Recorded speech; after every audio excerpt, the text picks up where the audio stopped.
So hello friends, welcome back to my YouTube channel Vikas book.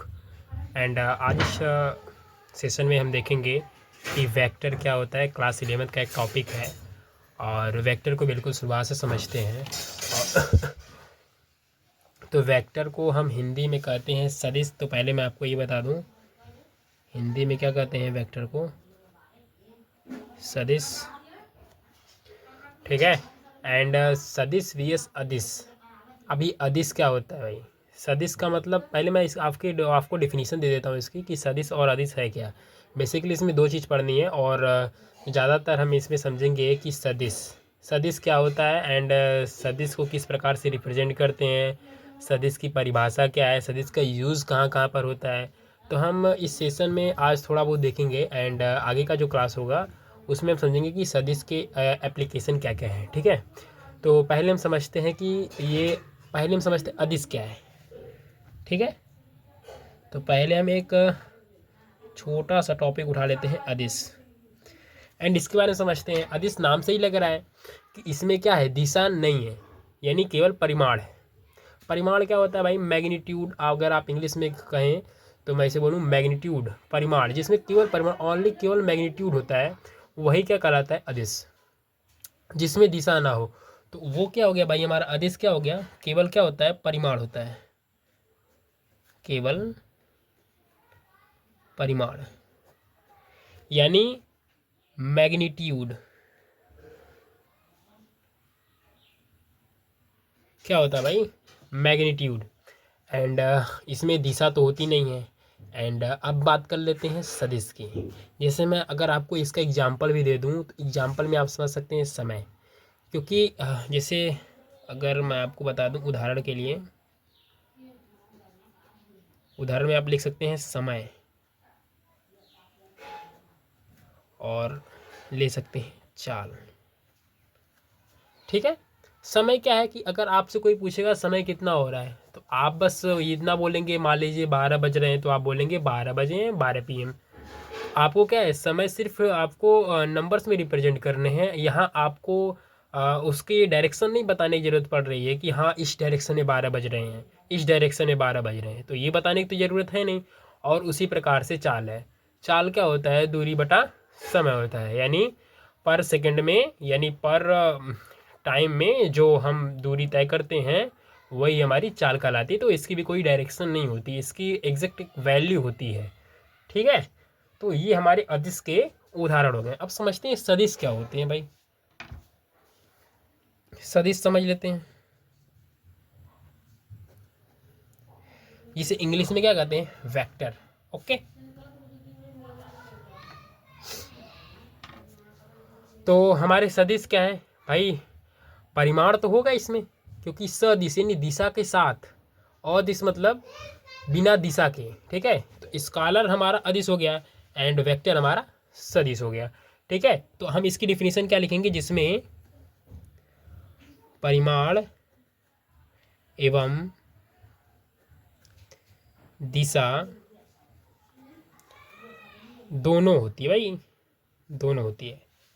लेकिन अगर आप कहेंगे क्या सिर्फ इतने ही शर्त है जो सिर्फ सदिश होने के लिए काफ़ी है, तो बिल्कुल ये नहीं। इससे एक अलग भी रूल होता है सदिश होने का, कि सदिश योग के नियम का पालन भी करना चाहिए। तो आप प्लस में क्या कर सकते हैं, इसके साथ ऐड कर सकते हैं कि सदिश योग का नियम जो है उसको ये सही साबित करे तो भी हम इसे सदिश कहेंगे। ठीक है। सदिश योग के नियम का पालन करें भाई, नियम का पालन करें, तो वो क्या हो गया? हमारा सदिश हो गया। ठीक है। एंड जैसे आप सदिश में ले सकते हैं, उदाहरण भी मैं दे देता हूं आपको।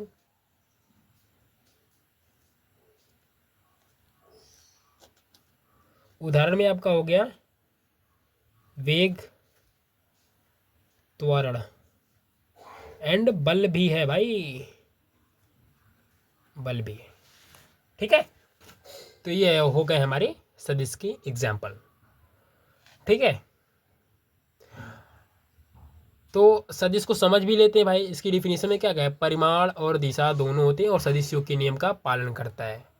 ठीक है, सदिश योग के नियम के पालन करने का मतलब क्या हो गया भाई, जैसे अगर मैं बात करूं, ये कोई ब्लॉक है, यानी ये कोई एक लकड़ी का गुटका टाइप कुछ है, और इसको हमने इधर से फोर्स लगाया भाई। फोर्स का मतलब क्या, बल ही तो हुआ, इंग्लिश हिंदी में उसे बल कहते हैं। तो इधर की तरफ हमने लगाया 5 न्यूटन। अब न्यूटन क्या है भाई, बल का मात्रक है। ठीक है, एंड इधर से हमने लगाया फोर्स, इसको हम क्या F1 मान लें, एंड इसको अगर हम F2 मान लें। F2 की तरफ आपने लगाया, F2 की तरफ भी अगर आपने लगा दिया 5 न्यूटन का, सपोज आपने 5 न्यूटन का दोनों ही तरफ अपोजिट डायरेक्शन में सेम बल लगा दिया है, यानी परिमाण दोनों का सेम है भाई। ठीक है, अब लेकिन ये क्या है, सदिश राशि है, क्योंकि इसके परिमाण के साथ साथ यानी 5 न्यूटन के साथ साथ इसकी दिशा भी हमें शो करनी पड़ेगी भाई, दिशा किस दिशा में ये बल लग रहा है। ठीक है, तो बेसिकली इस पिंड पर लगने वाला टोटल बल कितना होगा फिर, टोटल बल यानी हम बात कर रहे हैं F नेट की। ये सदिश राशि है, इसलिए इसको हम F ऊपर एरो इस तरह दिखाते हैं हम, इसलिए इसको सदिश की कैटेगरी में रखते हैं, और सदिश को दिखाने का तरीका यही है बिल्कुल। तो F नेट इक्वल टू क्या हो जाएगा, F1 प्लस F2 है बिल्कुल।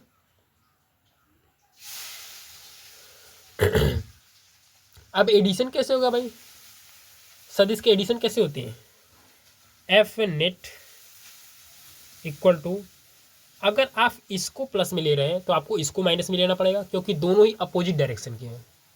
अगर इसे आप माइनस में ले रहे हैं तो इसे प्लस में लेना पड़ेगा बिल्कुल। जैसे अगर मान लीजिए कोई पिंड है, आप उसको इस साइड से खींच रहे हैं और मैं उसको इस साइड से खींच रहा हूँ, तो भाई वो तो क्या है, दोनों तरफ अगर सेम बल लग रहा है तो वो किसी तरफ नहीं जाएगा, बिल्कुल वहीं का वहीं रह जाएगा। तो ऐसा तो है ना भाई कि वहाँ पे जो लगने वाला बल है वो शून्य हो रहा है। शून्य क्यों हो रहा है भाई, बल तो इधर से भी लग रहा है इधर से भी लग रहा है, शून्य इसलिए हो जा रहा है क्योंकि दोनों की जो दिशा है वो अपोजिट है। ठीक है, तो अगर मैं इसे 5 ले लूँ प्लस का 5, तो दूसरे वाले को क्या लेना पड़ेगा, माइनस के 5, एंड दोनों का एडिशन है तो ऐड कर दो। ठीक है, इक्वल टू क्या आ जाएगा, ये शून्य आ जाएगा यानी 0। तो यानी इस पर जो लगने वाला F नेट है, मिला जुला के जो लगने वाला बल है वो 0 है। उस तरीके से तो आप कहेंगे कि नहीं भाई 5 न्यूटन का इस साइड में लग रहा है तो लग तो रहा है, लेकिन जो नेट फोर्स है, जो कुल मिलाकर बल लग रहा है वो शून्य है।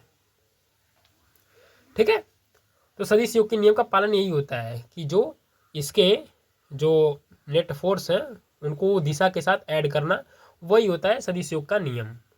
तो भाई इसमें दिशा भी थी, क्योंकि ये दिशा परिमाण भी था, और इस सदिश योग के नियम का पालन भी कर रहा है बिल्कुल ये। तो ये क्या हो गई, एक सदिश राशि हो गई। ठीक है, एंड उसके बाद त्वरण भी उसी कैटेगरी में आता है, वेग भी उसी कैटेगरी में आता है। तो अभी हम आगे बढ़ते हैं और बाद में इसको समझते हैं। अब जैसे आप वैद्युत धारा को ले लीजिए। वैद्युत धारा में क्या होता है भाई, जैसे मान लीजिए ये परिपथ है, यहाँ पर यह कोई बल्ब लगा हुआ है, एंड इधर आगे भी ये बल्ब लगा हुआ है।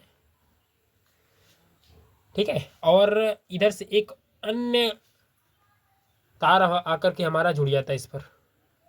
ठीक है, और मान लीजिए इस तार में से हमारा जो धारा आ रही है, वो जो करंट आ रहा है वो कितना है भाई, 6 एम्पियर। एम्पियर क्या होता है, करंट का मात्रक होता है, यानी धारा क्या होता है, वैद्युत धारा का वो मात्रक होता है।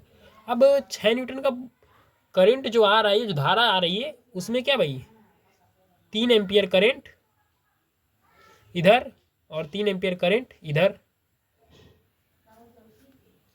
बिल्कुल आपको यही लग रहा होगा कि भाई 3 एम्पियर का करंट इधर गया एंड 3 एम्पियर का करंट इधर गया। तो आपको क्या लग रहा है कि 3 एम्पियर का करंट जो इस डायरेक्शन में एंड 3 एम्पियर का करंट इस डायरेक्शन में, तो आपको तो लगना चाहिए कि 0 हो जाए। 0 क्यों नहीं हो रहा है, क्योंकि भाई इसमें क्या है, इसमें आपका परिमाण भी है एंड दिशा भी है। ये इस दिशा में 3 एम्पियर का करंट जा रहा है, ये इस दिशा में 3 एम्पियर का करंट जा रहा है, परिमाण भी है दिशा भी है, तो फिर ये 0 क्यों नहीं हो रहा है, 3 एम्पियर का ही तो है दोनों साइड। जीरो इसलिए नहीं हो रहा है क्योंकि सदिश योग के नियम का पालन नहीं करता है, सदिश योग के नियम का पालन नहीं करता है, क्योंकि ये दोनों जुड़ करके 6 हो जाएंगे। 3 - 3 यानी इक्वल टू 0 नहीं होगा, ये दोनों जुड़ जाएंगे भले ही दिशा अपोजिट हो। तो ये होता है वैद्युत धारा का रूल। ठीक है, तो इस प्रकार से वैद्युत धारा जो है वो सदिश राशि नहीं है। ठीक है, अगला जो हमारा टॉपिक है वो है कि सदिश और अदिश में अंतर क्या है। जैसा कि अंतर हमने स्पष्ट कर दिया, फिर भी अंतर देख लेते हैं। तो आइए, difference between scholar and vector. ठीक है, सदिश और अदिश में अंतर। तो एक तरफ हम सदिश का सेक्शन रख लेते हैं एंड दूसरी तरफ हम अदिश का सेक्शन रख लेते हैं एंड दोनों को कंपेयर कर देते हैं भाई। ठीक है, तो सदिश में पहली कंडीशन क्या होती है उसकी? पहली कंडीशन ये है कि परिमाण प्लस दिशा प्लस सदिश योग के नियम का पालन। क्या क्या भाई मैंने बोला? परिमाण बोला प्लस दिशा बोली एंड प्लस सदिश योग के नियम का पालन भी तो करता है। सदिश योग के नियम का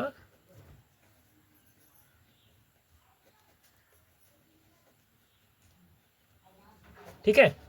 अदिश में क्या होता है? बिल्कुल इसका थोड़ा सा अपोजिट, ज़्यादा नहीं, सिर्फ क्या होता है? परिमाण। क्या सिर्फ परिमाण होता है? बिल्कुल, अगर अदिश राशि है तो क्यों क्या होगा? केवल परिमाण होगा। और ये क्या है? सदिश योग के नियम का पालन करता है। बिल्कुल, अभी हमने जोड़ के दिखाया पीछे आपको, फोर्स को यानी बल को जोड़ के दिखाया आपको। तो क्या करता है ये? सदिश योग के नियम का पालन करता है। और इसका क्या आता है? बेसिकली इसका होता है बीजगणितीय योग।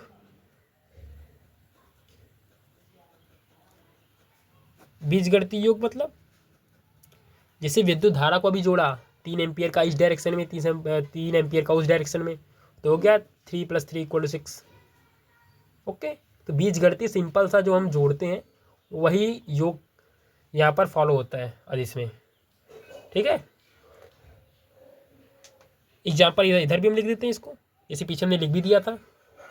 एक एग्जाम्पल इसका हमने बल दिया था एंड दूसरा आप वेग भी ले सकते हो, मैं विस्थापन भी बोल सकता हूँ, क्योंकि वेग में डायरेक्शन तभी आता है जब विस्थापन में डायरेक्शन है कि नहीं। और इधर एग्जाम्पल में क्या ले सकते हैं आप? वैद्युत धारा, अभी हमने इस पीछे सिद्ध करके दिखाया। एंड दूसरा क्या ले सकते हैं आप? द्रव्यमान। एंड एक जो चीज है वो है तापमान। तापमान का भी तो कोई डायरेक्शन नहीं होता कि भाई 5 डिग्री सेल्सियस इस साइड से आ रहा है, 5 डिग्री सेल्सियस उस साइड से आ रहा है, 5 डिग्री इस साइड से आ रहा है, तो डायरेक्शन तो है नहीं। बिल्कुल इन्वायरमेंट पे डिपेंड करता है।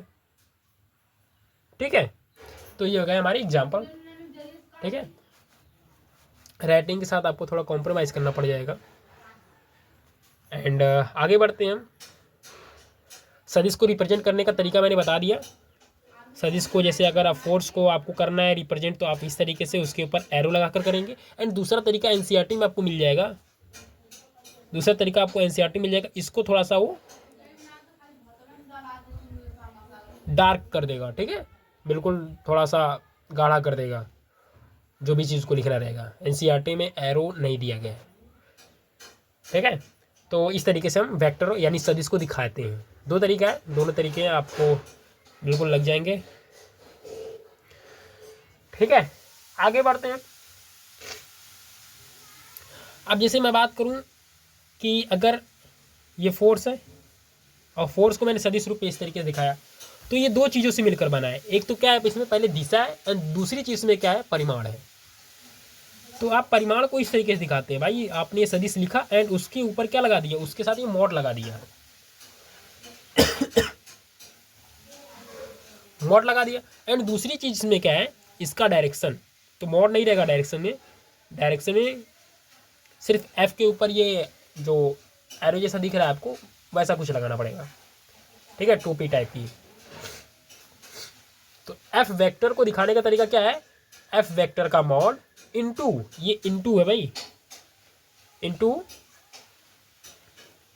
एकांक सदिश जो होता है फोर्स का वो हो जाएगा, ठीक है। तो अभी क्या एकांक सदिश मॉड ये सब चीज़ हम आगे डिस्कस करने वाले हैं। एकांक सदिश को इंग्लिश में हम यूनिट वेक्टर कहते हैं और ये केवल दिशा ही बताता है, ठीक है। और जो मॉड वाला हिस्सा है फोर्स का वो केवल परिमाण ही बताता है, ठीक है। अगर मैं फोर्स को अगर एकांक वेक्टर यानी यूनिट वेक्टर को मैं अगर लिखूं तो ये तो यूनिट वेक्टर है एफ का यानी फोर्स का, तो इसके इक्वल क्या हो जाएगा, अगर ये दोनों इनटू में है तो ये हो जाएगा हमारा F vector upon F vector का मॉड, ठीक है। तो ये हो गया बिल्कुल एकांक सदिश का, ठीक है। अब अगर मान लीजिए मैंने इसका परिमाण रख दिया एक रख दिया, तो ये फिर क्या हो जाएगा, फिर हो जाएगा यूनिट वेक्टर का एफ यानी एकांक सदिश एफ इज इक्वल टू क्या हो जाएगा, एफ सदिश जब इसका परिमाण क्या हो, एक हो, ठीक है। तो ये चीज़ हो गई। अब दिशा का ज्ञान भी आपको होना बहुत ज़रूरी है। तो दिशा का ज्ञान कैसे होगा भाई, उसको भी आप सीख लीजिए।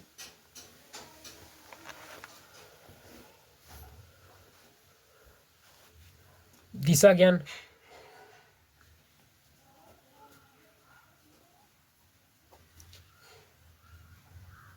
जिसे हम डायरेक्शन नॉलेज इंग्लिश में कहेंगे, ठीक है।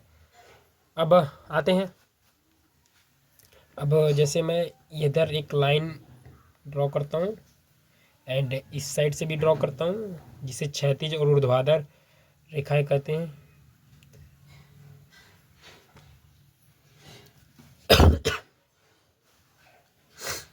अब अगर आप समझें तो जैसे एक वेक्टर मैंने ले लिया इधर,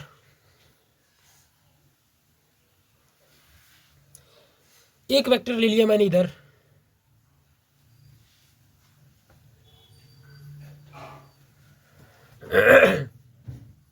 और जैसे आप मैप में जानते होंगे कि ऊपर के साइड क्या होता है, ऊपर की साइड नॉर्थ होता है यानी उत्तर, नीचे की साइड क्या होता है भाई, साउथ होता है जिसे हम दक्षिण कहेंगे, एंड इस साइड हमारा क्या होता है, वेस्ट जिसे हम पश्चिम कहेंगे, एंड इस साइड क्या होता है भाई हमारा पूर्व जिसे हम ईस्ट कहेंगे, ठीक है। तो ये हो गया। एंड दूसरी चीज़ मैंने दो वेक्टर इधर ड्रॉ किए हुए हैं बिल्कुल ओरिजिन से, ओरिजिन मतलब ये जो इसका ये पॉइंट है जहाँ पे दूसरे को एक्सिस अक्रॉस मतलब कर रही हैं, ठीक है। एंड अगर इधर मैं कोण मान लूँ, एंगल मान लूँ 20 डिग्री, क्या इधर से चल के आए 20 डिग्री, ठीक है। कहाँ जा रहे हैं, ईस्ट से बढ़ते बढ़ते कहाँ जा रहे हैं, नॉर्थ जा रहे हैं, एरो से आप देख भी सकते हैं। तो इसको क्या बोलते हैं, इसको बोलते हैं 20 degree north of east, north of east, ठीक है। इसे शॉर्टकट में हम क्या लिख सकते हैं भाई, 20 डिग्री ई एन, ठीक है। सॉरी नॉर्थ ईस्ट है तो एन ई हो जाएगा ना, 20 डिग्री एन ई, ठीक है। एंड अगर इस साइड से अगर हम ले ले तो, इस साइड से ले ले तो अगर ये 20 है तो ये कितना होगा 70 डिग्री, भाई पूरा कितना होता है नॉर्थ एंड ईस्ट में एंगल कितना होता है 90 डिग्री का, तो 20 डिग्री इधर से आए तो 70 डिग्री उधर से आना पड़ेगा, ठीक है। तो 70 डिग्री इसको लिखेंगे ई एन,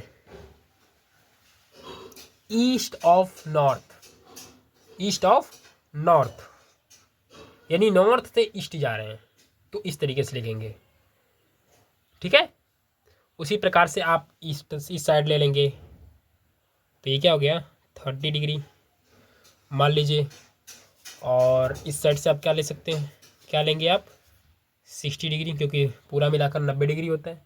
तो लिखने का तरीका आपका क्या रहेगा 30 डिग्री वेस्ट ऑफ नॉर्थ, ठीक है, and 70 degree north of west, ठीक है। तो दो प्रकार से हम इसे दर्शा सकते हैं। इसी वेक्टर को हम दो प्रकार से दर्शा सकते हैं। क्या क्या 30 degree west of north and 60 degree north of west. Okay, तो ये हो गया हमें दिशा का नॉलेज कि हम कैसे इसको रिप्रेजेंट करते हैं एंड कैसे इसको हम समझ सकते हैं, ठीक है। आगे चलते हैं। आगे कोई क्वेश्चन है, क्वेश्चन को हम थोड़ा सा समझ लेते हैं और इसको करते हैं। एक क्वेश्चन है आपके पास, उस क्वेश्चन में दिया गया है कि 15 न्यूटन है, यानी फोर्स दिया गया है 15 न्यूटन का कोई फोर्स है and 27 degree east of south जाना है आपको, ठीक है। तो इसको ड्रॉ करते हैं कि कैसे ड्रॉ होगा, ठीक है। इसको ड्रॉ करते हैं।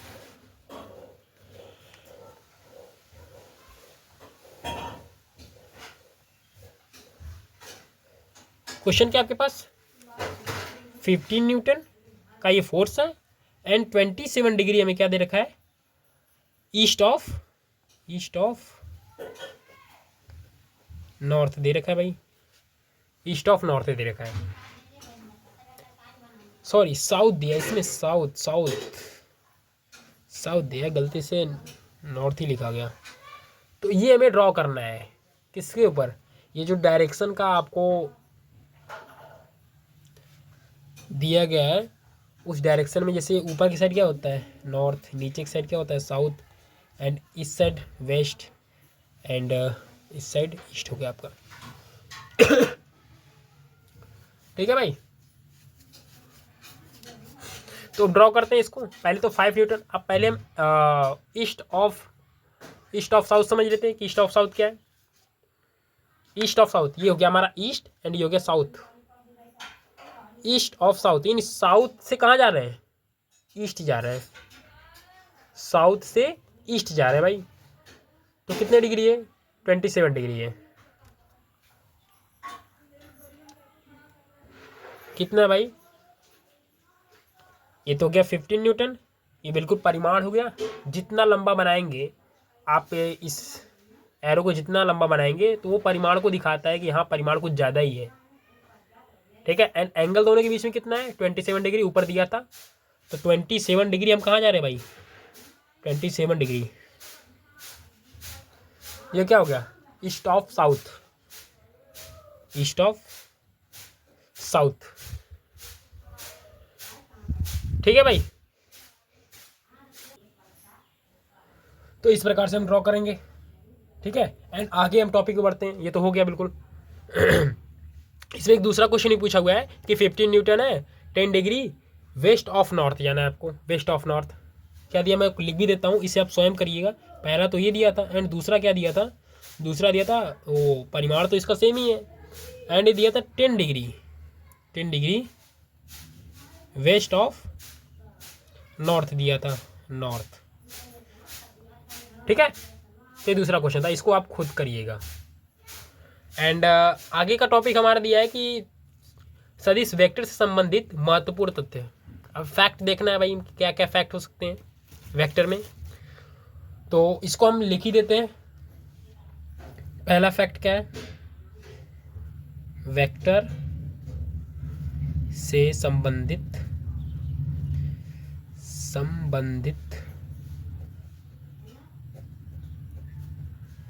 तथ्य, ठीक है। पहला क्या है भाई, पहला ये है कि सदिश को 360 डिग्री यानी 2 पाई रेडियन से घुमाते हैं तो उस पर कोई प्रभाव नहीं पड़ता भाई। जैसे मैं इसको पहले लिख दूं फिर समझाता हूं आपको कि सदिश को 360 डिग्री आप ही बोल दे से, या फिर 2 पाई रेडियन भी बोल सकते हैं। 2 पाई रेडियन से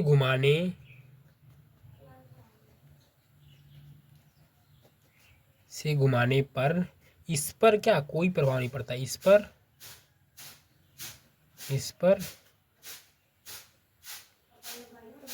कोई प्रभाव नहीं पड़ता है। ठीक है,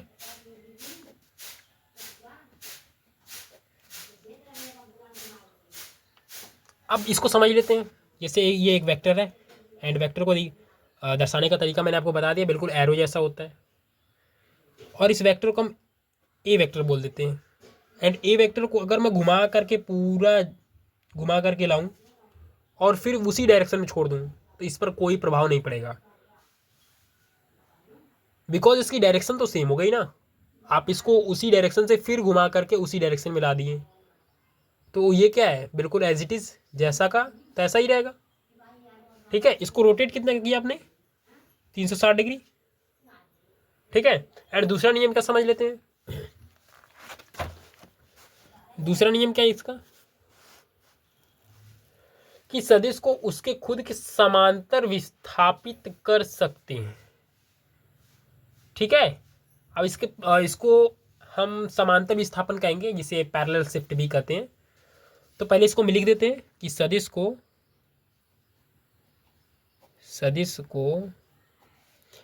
उसके खुद के समांतर, उसके खुद के समांतर क्या कर सकते हैं, विस्थापित कर सकते हैं भाई, विस्थापित कर सकते हैं। अब इसका क्या मतलब हुआ, अब इसका मतलब समझ लेते हैं थोड़ा सा।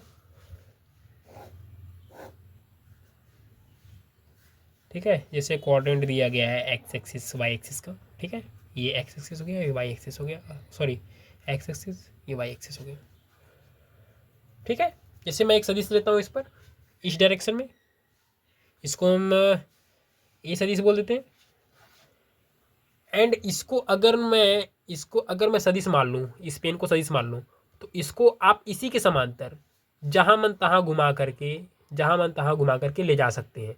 मैं इसी सदिश को घुमा करके फिर मैं यहाँ पर ला दिया, तो अभी वो सेम ही सदिश रहेगा।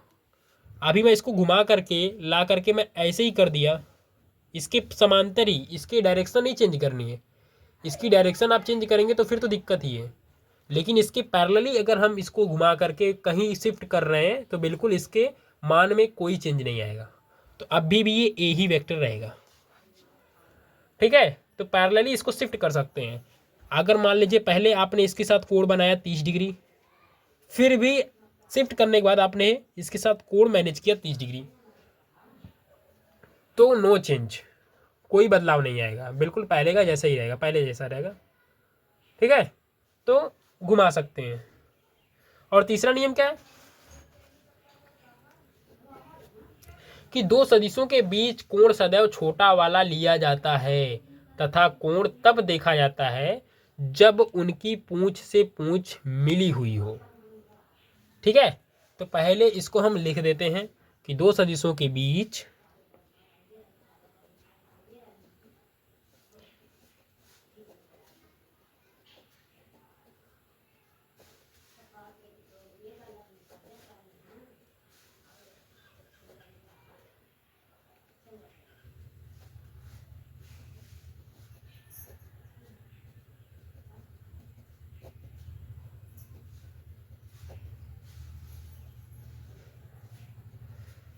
तथा कोण तब देखा जाता है भाई, तब देखा जाता है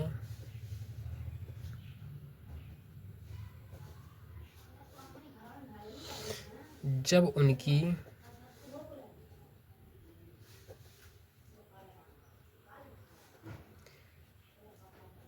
पूंछ से पूंछ मिली हो।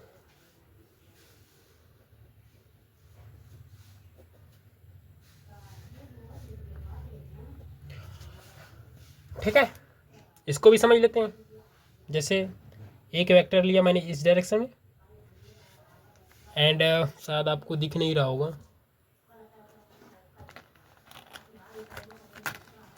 एंड एक वेक्टर लिया मैंने इस दिशा में। ठीक है, अब इसकी पूंछ से पूंछ मतलब ये क्या है, ये वेक्टर का क्या होता है, हेड होता है, एंड ये इसका क्या है, टेल है। यानी ये इसका क्या है, सिरा है, ये इसकी क्या है, पूंछ है। तो जब एक वेक्टर से इसको हम ए वेक्टर मान लेते हैं भाई, इसको बी वेक्टर मान लेते हैं, एंड ए वेक्टर और बी वेक्टर की क्या पूंछ आपस में मिली हुई है, तो कोण लेते हैं छोटा वाला, ठीक है। अब एक साइड से कोण कितना बन रहा है हमारा, 270 डिग्री। एक साइड से कोण कितना बन रहा है हमारा, 90 डिग्री, बिल्कुल ये 90 डिग्री। तो मैंने क्या कहा अभी, कोण सबसे छोटा वाला लेते हैं। तो ए और बी सदिश के बीच का कोण कितना हो गया, 90 डिग्री, ठीक है। एंड कोण हमने तभी देखा भाई कि जब दोनों की पूंछ आपस में मिली हुई हो। अच्छा पूंछ नहीं मिली रहती, मान लीजिए ये ए वेक्टर है, इधर घूम रहा होता इधर कहीं, तो मैं उसको उसी के पैरेलल ले करके आकर के इसकी पूंछ से सटा देता, फिर देखता ए और बी के बीच का कोण कितना है, तो फिर हम उसको मेज़र करते हैं, ठीक है। एंड आगे देखते हैं हम, आगे है हमारा दो सदिश एक समान होंगे। अच्छा एक समान होने की कंडीशन जान लेते हैं भाई। आगे चौथा नियम क्या है भाई, कि दो सदिश एक समान होंगे यदि पहला उनका परिमाण एक समान हो, दूसरा उनका जो दिशा है वो एक समान हो, और जो हमारा तीसरा है यूनिट वो भी एक समान होना चाहिए। तो दो सदिश समान होने की कंडीशन है कि यानी उनका सब चीज़ यानी 1 to A to Z पूरा समान होना चाहिए, ठीक है। तो परिमाण, दिशा और जो यूनिट है उनकी वो भी क्या होनी चाहिए, समान होनी चाहिए, ठीक है। जैसे 5 न्यूटन फोर्स ईस्ट साइड में वो इक्वल होगा 5 न्यूटन फोर्स ईस्ट साइड में, यानी बिल्कुल एज इट इज सेम ही होना चाहिए, ठीक है। अब जैसे वो नीचे एग्जाम्पल भी वही दिया हुआ है कि यदि एक ए वेक्टर है, 5 न्यूटन फोर्स है, वो क्या है ईस्ट डायरेक्शन में, एंड बी वेक्टर को ले लेते हैं, 5 न्यूटन फोर्स है, वो भी हमारा क्या है ईस्ट साइड में। तब जाकर के हम कहेंगे भाई कि A vector equal to B vector, अरे हाँ ये तो ठीक ही है, A vector equal to B vector, ठीक है। इतनी बात समझ में आ गई होगी। अब जैसे आप ये नहीं बोल सकते कि जैसे आपको वो मैंने एक्स वेक्टर दिया और उसमें लिखा 2 मीटर पर सेकेंड नॉर्थ, ठीक है, एंड वाई वेक्टर आपको दिया 2 न्यूटन नॉर्थ। अब मीटर जो मीटर पर सेकेंड है वो तो आपका चाल का वेग का मात्रक हो गया, एंड जो न्यूटन हो गया वो तो बल का मात्रक हो गया ना। तो दोनों सेम कैसे हो गए, दोनों की यूनिट ही सेम नहीं है, तो X vector and Y vector not not same है, यानी नॉट इक्वल टू क्या है, वाई वेक्टर, ठीक है। आगे देखते हैं क्वेश्चन एक, कि क्या ये सदिश हैं एक समान। अब एक समान सदिश होने की पहचान मैंने आपको बता दी है, तो इस क्वेश्चन को छोड़ देते हैं। एंड ऋणात्मक सदिश क्या होता है, जैसे ऋणात्मक सदिश की अगर हम बात करें, ऋणात्मक सदिश,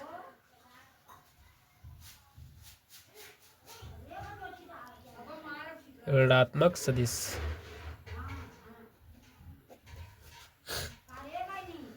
ऋणात्मक सदिश जैसे A vector equal to minus B vector. अब ए वेक्टर बी वेक्टर को तो बराबर तो है, लेकिन उसके आगे क्या लगा, माइनस लगा हुआ है, यानी उसकी दिशा अपोजिट है। परिमाण तो सेम है लेकिन उसकी क्या है, दिशा अपोजिट है। जैसे ए वेक्टर मैंने ये बना दिया, तो बी वेक्टर परिमाण तो उसका उतना ही रहेगा, लेकिन क्या है, दिशा अपोजिट हो गई उसकी। बी वेक्टर की दिशा ये, ए वेक्टर की दिशा ये। ए कितना है 5 न्यूटन, बी भी क्या है 5 न्यूटन, बशर्ते क्या है कि उसकी जो दिशा है वो बिल्कुल एक दूसरे के अपोजिट है, ठीक है। और हम इनके थोड़ा सा कैलकुलेशन भी सीख लेते हैं। तो सदिश में हम गुणा कर सकते हैं किसी संख्या का, उसे छोटा बड़ा कर सकते हैं। यदि ए सदिश में मैं 2 से डिवाइड कर दूं तो ए बिल्कुल परिमाण का आधा हो जाएगा। अगर ए वेक्टर में 2 से मल्टीप्लाई कर दूं तो ए जो है अपनी परिमाण का दोगुना हो जाएगा। तो ऐसे हो सकते हैं, जैसे कैसे, ऐसे हो सकते हैं कि अब ये क्या हो गया 5/2 न्यूटन हो गया, और ऐसे भी कर सकते हैं, ये अभी कितना हो गया 10 न्यूटन हो गया, ओके। ठीक है। एंड ए का नेगेटिव अगर आप लिखना चाहें तो ए का नेगेटिव भी आप समझ लें कि ए वेक्टर ये है इस साइड का 5 न्यूटन, तो ए नेगेटिव कितना होगा भाई, माइनस ए वेक्टर कितना होगा, वो इस डायरेक्शन में हो जाएगा, बस उसकी क्या है दिशा चेंज हो जाएगी, यानी पहले उस डायरेक्शन में था इधर की ओर, तो अब इस साइड हो जाएगा, तो अभी कितना हो जाएगा 5 न्यूटन। ठीक है, ओके आगे बढ़ते हैं हम।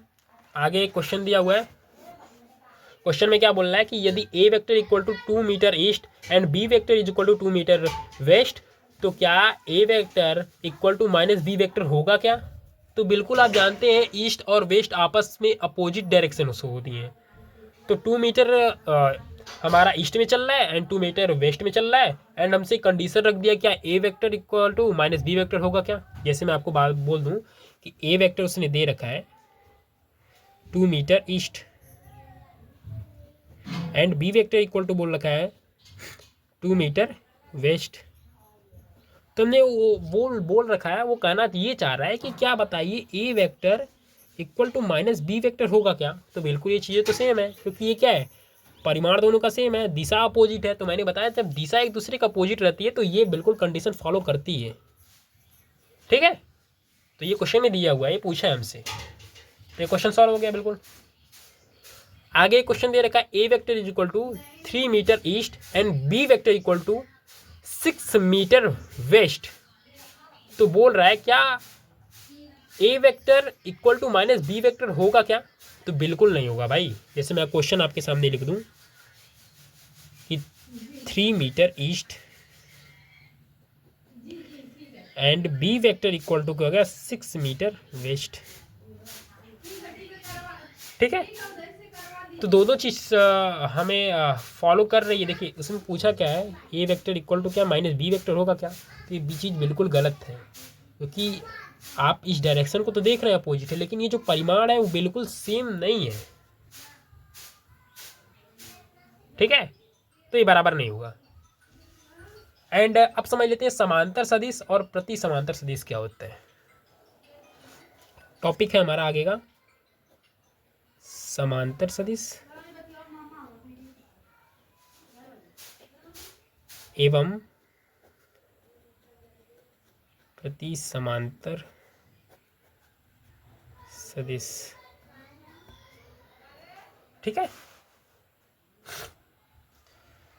समांतर सदिश और प्रति समांतर सदिश के जो बीच का कोण होता है वो 0 होता है। ठीक है, समांतर सदिश पहले फर्स्ट केस में बात कर लेते हैं समांतर सदिश की। समांतर सदिश में क्या होता है कि जैसे ए वेक्टर है इस डायरेक्शन में और बी वेक्टर भी क्या है इसी डायरेक्शन में है। पहले हम किसकी बात कर रहे हैं समांतर सदिश की। ठीक है, ए वेक्टर की दिशा बी वेक्टर की दिशा में ही है। ठीक है, तो इनके बीच में जो बनने वाला कोण कितना है 0 है, क्योंकि अगर मैं बी को उठा करके घुमा फिरा करके ला कर अगर ए के ऊपर कोलैप कर दूं तो उनके बीच का जो कोण है वो कितना हो जाएगा 0 हो जाएगा, सिंपल सी बात है। ठीक है, तो ये क्या हो गया, तो ये क्या हो गया भाई समांतर सदिश।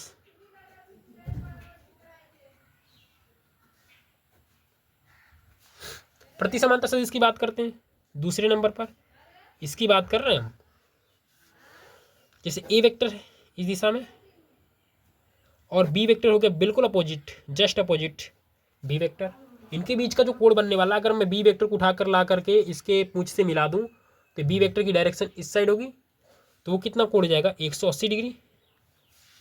ठीक है, तो इसको कहते हैं इनके बीच का तो वो 0 डिग्री था। तो ये क्या भाई प्रति समांतर सदिश, समांतर तो है क्या, समांतर तो है भाई, लेकिन ये क्या है प्रति समांतर है।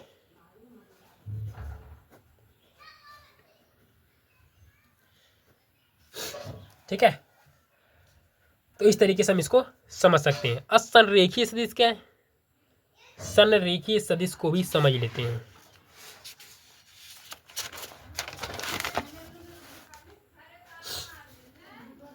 आगे का टॉपिक है हमारा संरेखीय सदिश। संरेखीय संरेखीय सदिश क्या होता है, जैसे ए वेक्टर मैंने लिया एंड बी वेक्टर भी बिल्कुल उसी डायरेक्शन में लिया, और साथ साथ में ये जो हमारी रेखा है वो बिल्कुल एक ही रेखा पर कोलैब कर रहे हैं। ठीक है, यानी एक ही रेखा में ए वेक्टर भी, एक ही रेखा में बी वेक्टर भी, दोनों की जो डायरेक्शन है बिल्कुल सेम है, तो उसे कहते हैं हम संरेखी सदिश। कि एक ही रेखा में जब सदिश हो तो उसे क्या कहते हैं, संरेखी सदिश। ठीक है, जब एक ही रेखा में दो अलग अलग सदिश हो तो उसे क्या कहते हैं भाई, संरेखीय सदिश। अब समतलीय सदिश क्या होता है, जो एक ही तल में हो। ठीक है, समतलीय सदिश, समतलीय सदिश। अब ए वेक्टर ये है एंड बी वेक्टर ये है, और ए और बी वेक्टर को एक ही तल में रखा गया है। तल मतलब समझ रहे हैं आप, तल का मतलब जैसे मेरा हैंड देखिए आप, इधर ये जो हथेली है वो देखिए एक ही तल है, इसको आप तल मानिए। तो ए वेक्टर की दिशा ये है एंड बी वेक्टर इसी तल में इस साइड है, ये ए वेक्टर एंड ये बी वेक्टर, तो तल दोनों का क्या है, सेम है। तो इसे क्या कहेंगे, समतलीय सदिश, एक ही तल में होना। ठीक है, तो यदि तीन वेक्टर एक ही तल में हैं, स्थित रहते हैं, तो उसे समतलीय सदिश बोलेंगे कि नहीं बोलेंगे, ये बताइए। क्वेश्चन यहाँ से बनता है कि अगर दो वेक्टर तो हैं वो एक ही तल में हैं तो समतलीय सदिश तो होंगे ही होंगे, लेकिन अगर तीन वेक्टर हम ले लें तो क्या ये जरूरी है कि वो हमेशा समतलीय ही होंगे, तो ये कोई ज़रूरी नहीं है। अगर एक वेक्टर मैं इस साइड से लेता हूँ तो वो तो फिर समतलीय नहीं रह नहीं जाएगा, क्योंकि ए, इसको सी वेक्टर मान लीजिए, तो ए और सी वेक्टर की जो तल है वो इस साइड हो गई, ये हो गई, एंड ए बी की ये हो गई, एंड ए सी की, तो इधर तीनों का तल अलग अलग हो गया। तो हम बोल सकते हैं कि कोई दो तल जब भी होंगे तो वो एक ही तल में होंगे, एंड तीन वेक्टर हो भी सकते हैं, नहीं भी हो सकते हैं। ठीक है, तो ये कंडीशन है। अगर यही सी वेक्टर इस साइड रहता, सी वेक्टर इस साइड रहता, तो हम बोलते हैं कि चलिए हाँ भाई इसका भी यही तल है, तो तीनों वेक्टर क्या है, समतलीय। लेकिन कंडीशन अलग अलग हो सकती है। ठीक है, अब सप्रारंभिक सदिश क्या है, इसको भी समझ लेते हैं। सप्रारंभिक सदिश, सप्रारंभिक सदिश नाम से ही समझ में आ रहा है कि जो इनका प्रारंभ है वो एक ही जगह से होना चाहिए। ठीक है, तो इसकी डिफिनीशन में पढ़ देता हूँ। जब दो या दो से अधिक वेक्टर की प्रारंभिक बिंदु एक ही हो या उनकी क्रिया रेखाएं एक ही बिंदु पर प्रतिच्छेद करती हों तो वो सप्रारंभिक सदिश कहलाते हैं। ठीक है, जैसे एग्जांपल के लिए ये ए वेक्टर, ये बी वेक्टर एंड ये सी वेक्टर मान लीजिए। ठीक है, तो इनको जो मिलाने वाला बिंदु है तीनों का वो यही है, तीनों एक ही जगह से प्रारंभ हुए हैं, या उनकी जो क्रिया रेखाएं हैं, या इसकी जो क्रिया रेखा भाई, इसकी जो क्रिया रेखा है, सी की जो क्रिया रेखा है, वो एक बिंदु पर क्या कर रही है, प्रतिच्छेद कर रही है। तो जब किन्हीं दो रेखाओं, जब किन्हीं दो वेक्टर यानी सदिशों की जो क्रिया रेखाएं हैं वो प्रतिच्छेद करें तो वो क्या होते हैं, सप्रारंभिक सदिश होते हैं। ठीक है, अब जैसे इसके साइड में अगर मैं एग्जांपल ले लूँ, ये ए वेक्टर है एंड ये बी वेक्टर है एंड ये सी वेक्टर है, तीनों आपस में मिले नहीं हुए हैं, लेकिन अगर मैं इसकी क्रिया रेखा खींचूँ यहाँ पर, यहाँ पर, यहाँ पर, सॉरी थोड़ा सा गलत हो गया इधर, तो तीनों की क्रिया रेखाएं खींचेंगे आप तो तीनों क्रिया रेखाएं भी एक बिंदु पर मिलेंगी, तो जिसे हम सप्रारंभिक सदिश कहते हैं कि उनकी जो क्रिया रेखाएं हैं वो एक ही पॉइंट पर मिले। ठीक है।